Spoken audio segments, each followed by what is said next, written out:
traditionally, you use United Nations forces. And why you do that is because you want any forces standing between warring parties to be unbiased and not, not to take sides, that they are there just to keep the peace. Well, of course, as soon as you have British, French, Polish, any other forces patrolling, they're not United Nations, they're not ambivalent, they are Ukraine's side, and therefore they wouldn't be viewed by Russia as being impartial.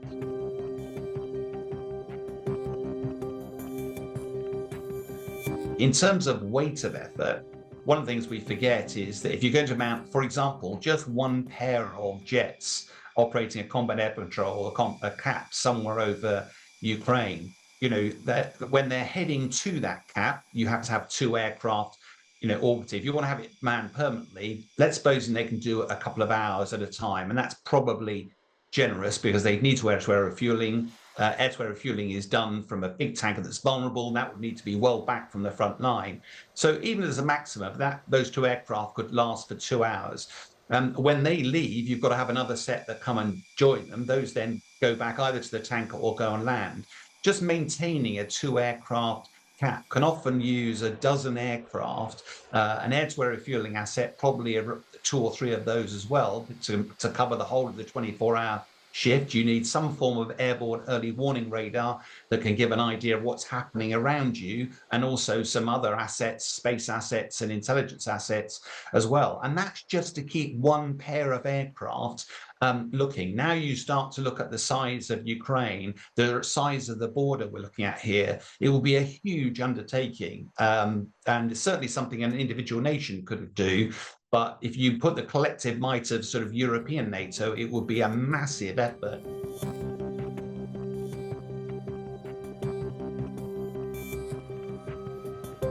My own assessment is that, first of all, if you look in our warfighting history, both United Kingdom and France tend to be at the front end of warfighting efforts. We are prepared to commit our forces. We train them very, very well. We do a lot of high-end training. We've got a lot of high-end capability. Remember, France and the UK are the only 2 nuclear powers in Europe as well. So it's no coincidence that both President Macron and our own Keir Starmer have felt a degree of responsibility to take a leadership role to try to bridge this gap between America.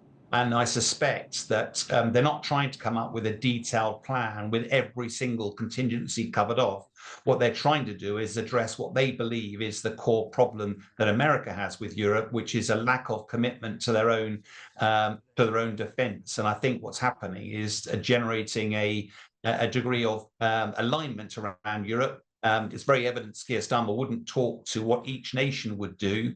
But there are still quite a number of European nations, Italy is one of them, Spain is another, that don't pay their way in NATO. And yet President Trump will want to see some more unified approach so that it doesn't feel that the West is taking advantage of Uncle Sam.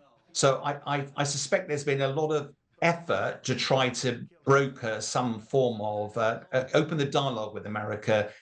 Loads of questions left from a military perspective. I've got loads of them. But I do think what we're seeing is an effort to try to bridge that gap and see how a solution is found.